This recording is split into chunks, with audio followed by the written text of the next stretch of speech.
Ahojte, vítajte opäť pri našom podcaste z ulic Touší.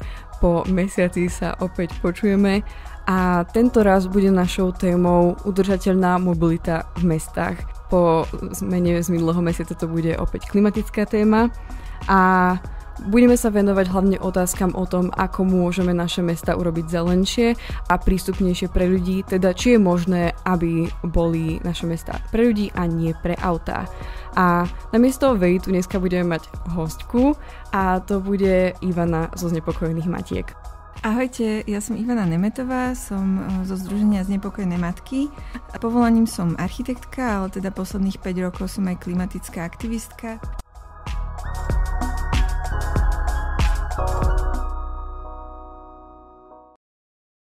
My sa s matkami snažíme upozorňovať našich politikov, aby robili spravodlivé systémové riešenia, aby sme riešili klimatickú krízu, pretože sa to týka vlastne budúcnosti našich detí a zároveň aj našej prítomnosti, pretože tie riešenia nám môžu aj vlastne v prítomnosti pomôcť žiť zdravší, spokojnejší život. Super. A tým sa vlastne dostávame hneď k prvej otázke a tá znie. Čo všetko presne spadá pod slovné spojenie udržateľná mobilita? Ako by si definovala udržateľnú mobilitu? Existuje taká hierarchia udržateľnej mobility. Ako najudržateľnejšia je v podstate chôdza. Je to spôsob pohybu, ktorý je nám prirodzený, teda väčšina z nás máme zdravé nohy a môžeme sa pohybovať. Ďalej sú to rôzne ďalšie aktívne formy mobility, ako bicyklovanie, kolobežkovanie, nákladné bicykle alebo rôzne iné kolieskové pomôcky. A potom nasleduje vlastne verejná doprava, čiže buď koľajová alebo autobusová doprava. A ďalej nasleduje rôzna forma zdieľanej mobility, čiže keď sa bavíme napríklad o nejakom car sharingu alebo taxislužbách a podobne. No a potom je vlastne až v poradí automobilová doprava, ktorá je spolu vlastne s leteckou dopravou alebo teda s nejakou námornou dopravou taká najmenej udržateľná. Super. A aké negatívne dopady má potom ten súčasný model, ktorý je tvorený hlavne z týchto najneudržateľnejších možností, teda nejaké individuálne dopravy mocou aut, potom komerčnej leteckej dopravy či námornej dopravy a ako to vplýva na nás, na naše životné prostredie? No čo sa týka miest, tak tam vlastne tá letecká a námorná doprava sa netýka, možno niektorých miest, kde majú lodnú dopravu, ale každé mesto má nejaký svoj podiel dopravnej práce. Teda vlastne je nejaký podiel rôznych typov dopravy, ktorými sa ľudia pohybujú. A zároveň máme ďalšie ako keby rôzne charakteristiky, ktoré sú v rôznych mestách iné, že napríklad niektoré mestá majú naozaj veľké množstvo aut oproti iným. Keby som napríklad porovnala Bratislavu, tak Bratislava má 700 aut na 1000 obyvateľov, a oproti tomu vlastne Viedeň má asi polovicu.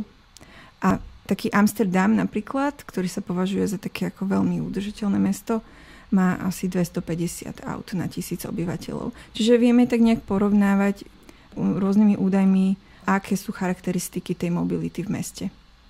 Áno, a na naše zdravie, aký má vplyv to, že máme viacej napríklad aut v Bratislave? Ten vplyv automobilovej dopravy je negatívny v rôznych smeroch. Ako klimatické združenia by sme sa mohli baviť aj o tej klíme, že automobilová doprava spôsobuje emisie skleníkových plynov a doprava je v podstate jediné odvetvie na Slovensku, v ktorom emisie stále stúpajú. Že v ostatných odvetviach, ako napríklad v priemysle alebo v poľnohospodárstve a tak ďalej, tak tam sa nám darí tie emisie znižovať, ale doprava stále stúpa počet aut. Ďalej sú negatívne dôsledky znečistenia ovzdušia. O tom asi ľudia majú nejaké povedomie, že vlastne všetky tie výfukové plyny obsahujú rôzne znečisťujúce látky, napríklad prachové častice, ktoré sú veľmi nebezpečné pre naše zdravie, a to najmä pre rôzne ohrozené skupiny, ako napríklad deti, alebo tehotné ženy, alebo starších ľudí. Deťom sa ešte vyvíja ich telo, môže to ovplyvniť negatívne ich kognitívny vývoj a aj ich imunitu to môže ovplyvniť na celý ich život. Wow, to je extrém. No, čiže vlastne práve tieto skupiny obyvateľstva by sme mali najviac chrániť. Hovorí o tom aj Svetová zdravotnícka organizácia, vychádzajú na to rôzne vedecké štúdie a aj my ako znepokojené matky máme teraz momentálne spolu s Cyklokoalíciou taký projekt, ktorý sa zameriava na meranie znečistenia ovzdušia práve pri takých najviac vyťažených komunikáciách v meste. Chceš ešte niečo dodať? No áno, ešte vlastne tých negatívnych dôsledkov je veľmi veľa a netýkajú sa vlastne len ovzdušia alebo klímy. Môžeme sa baviť taktiež o hluku, ktorý má tiež vážne zdravotné dôsledky. Tiež je veľmi nebezpečný celý ten vplyv na životný štýl ľudí, čo je v podstate, keď by sme sa na to možno pozrieť z takého celkového hľadiska, to je možno taký ten najväčší zabijak, že vlastne ľudia, ktorí veľa jazdia autom, nemajú ten aktívny životný štýl a s tým potom súvisia rôzne ochorenia, ako je obezita alebo cukrovka a tak ďalej.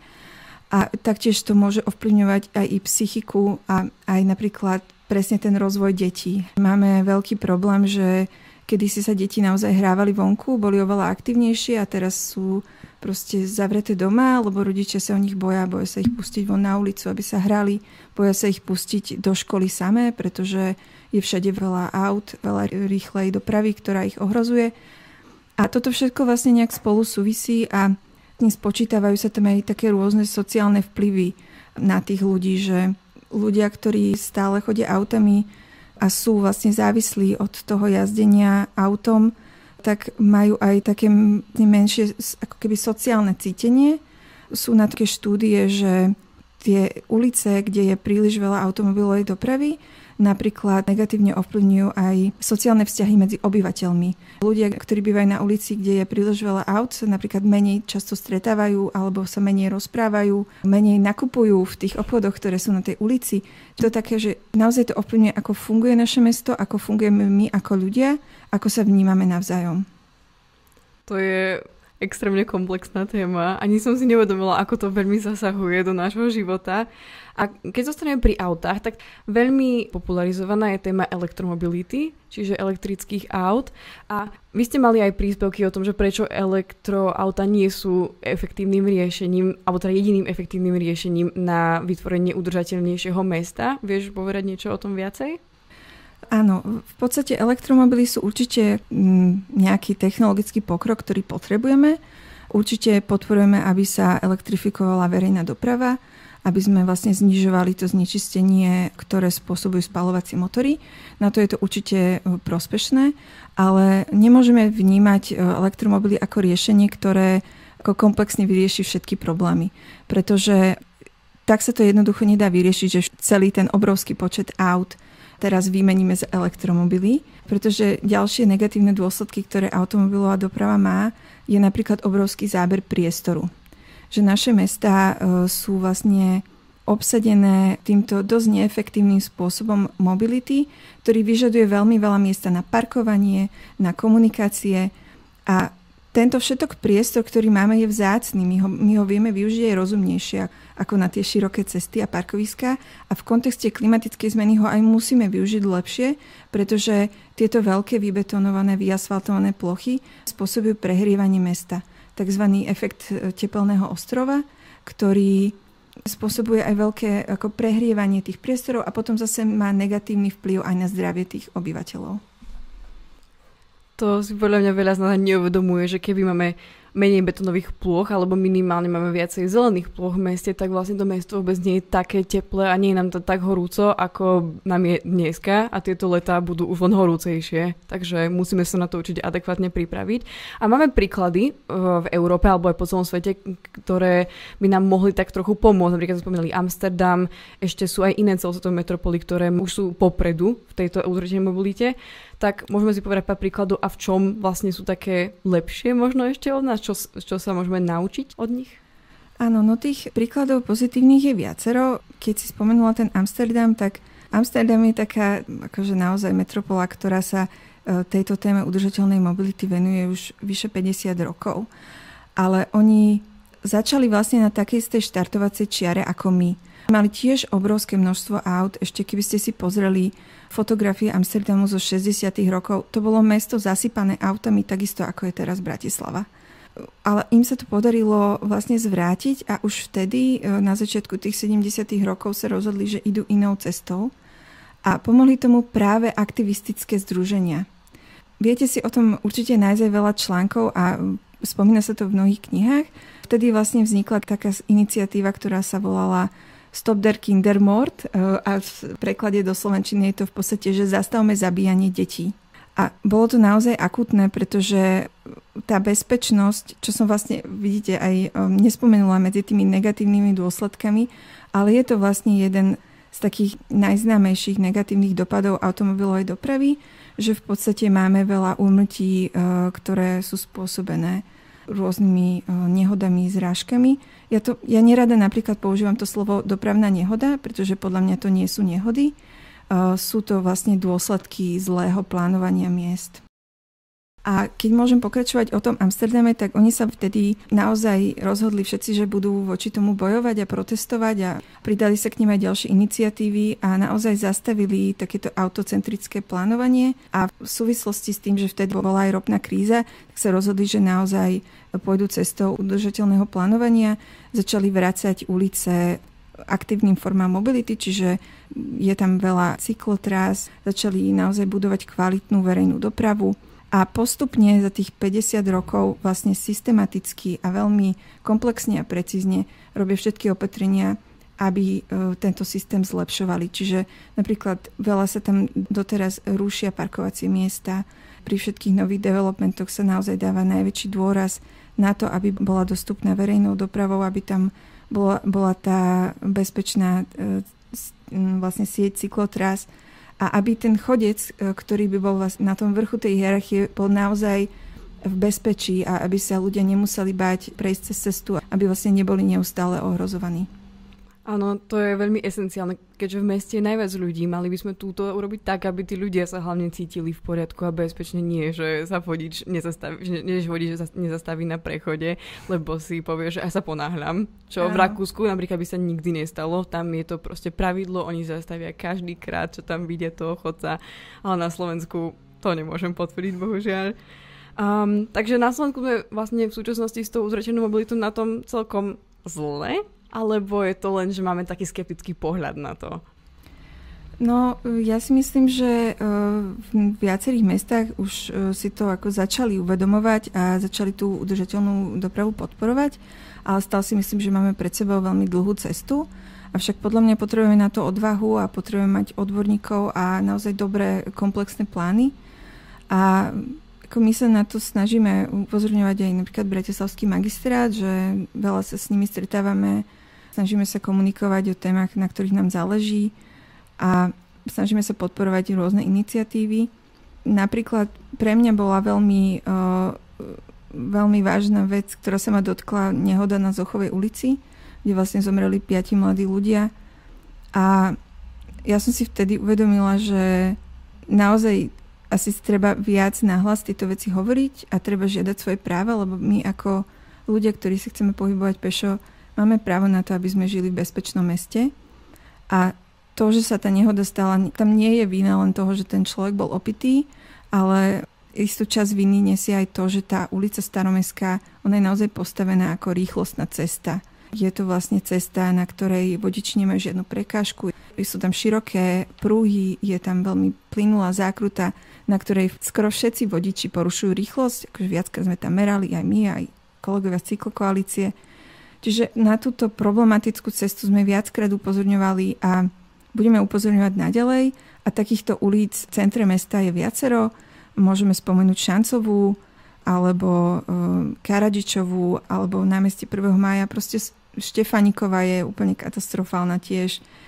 A to by mohla byť taká krásna ulica, hej, že Štefániková naozaj by mohla byť výkladná, nádherná avenue a teraz sú tam tie 4 pruhy, ktoré to tam úplne kazia.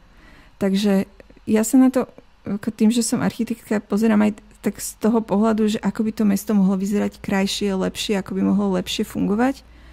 A práve pritom by sme mali v prvom rade myslieť na tých chodcov a na tých cyklistov.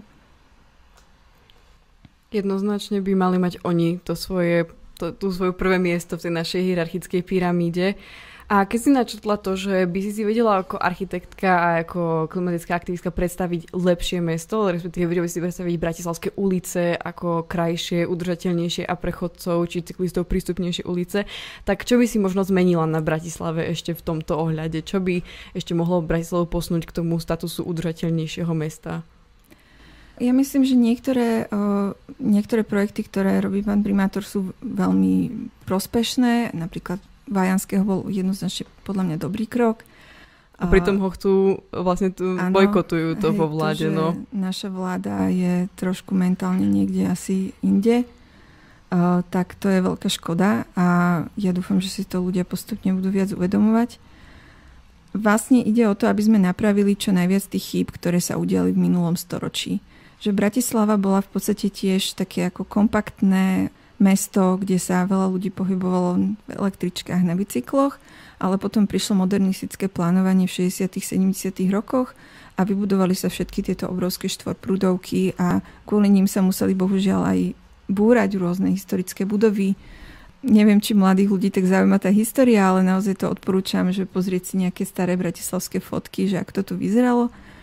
A teraz nejde o to, aby sme sa nejak s tou nostalgiou vrátili do minulosti, ale aby sme si uvedomili, že to mesto nevyzeralo vždy tak, ako vyzerá teraz a že vieme ten priestor vrátiť naspäť cyklistom a chodcom. A nie je to len o tom, že by sme teraz boli nejakí fanúšikovia bicyklov, ale ten bicykel je naozaj v meste veľmi efektívny spôsob dopravy, ktorý vás vie vlastne dostať od dverí k dverám a nemusíte vlastne na nič čakať. Hej, že verejná doprava je výborná a určite ju podporujem a potrebujeme kvalitnejšiu verejnú dopravu, ale vždy je tam ten problém, že človeku sa nechce ísť na zastávku, alebo musí čakať, alebo nemá také spoje, ako by potreboval. Ale ten bicykel je naozaj efektívny v tom, že nasadnem pri dome a dostanem sa až rovno do školy alebo do práce. Alebo niekam, kam potrebujem.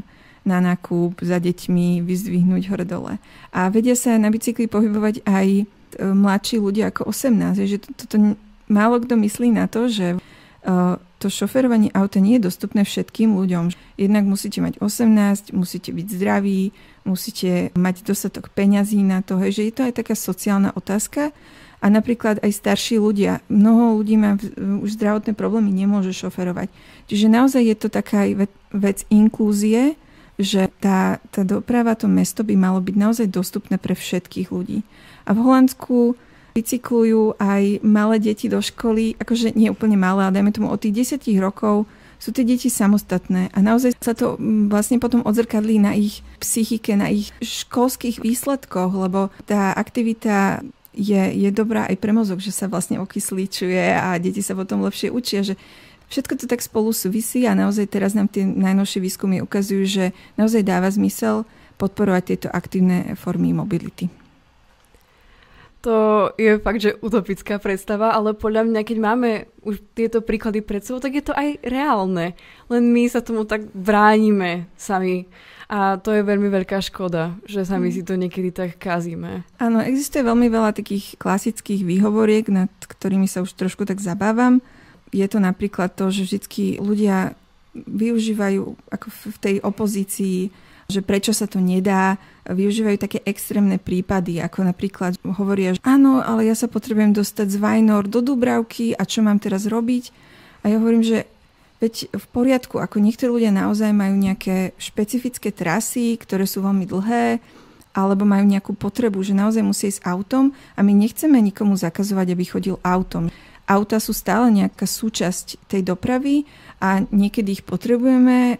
Sú proste rôzne životné situácie, ja to úplne chápem, ale nemôžeme vlastne celý ten systém stavať na tom, že každý bude mať stále možnosť sa všade prepravovať autom, proste na 100%, že tá miera tej automobilovej dopravy sa musí trochu znižovať, aby sme dali možnosť aj iným formám dopravy a nájsť tam určite takú nejakú spravodlivú hladinu a to spravodlivé rozdelenie verejného priestoru. A Keď si zoberieme čisto nejaké dáta o tom, že ako ľudia cestujú, tak napríklad robilo sa taký dosť ako podrobný prieskum, keď sa robil územný generál dopravy v Bratislave. Sice to bolo ešte v roku 2015, ale z toho generálu napríklad vyplynulo, že viac ako polovica ciest, ktorú ľudia robia, je do 5 kilometrov. Čiže do 5 kilometrov je úplne v pohode sa previesť aj na bicykli. Pokiaľ nejdem na nejaký vysoký kopec, že nejdem na kolíbu, tak vtedy mi napríklad môže pomôcť elektrobicykel, ale väčšina Bratislavy je aj v podstate na rovine. Si zoberiete, že najväčšie mestské časti, ako napríklad Petržalka alebo Ružinov, sú v podstate na rovine. A keby sme tam mali bezpečné cyklotrasy, tak tí ľudia by sa úplne v pohode vedeli pohybovať aj na bicykli.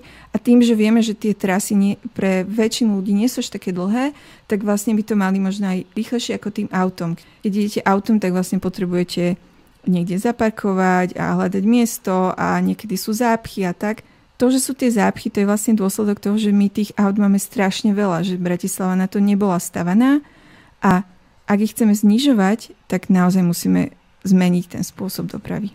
Áno, nesmieme sa stať druhou Amerikou napríklad, kde majú 5-prúdové cesty v mestách a sú tam kolóny až neviem na koľko hodín.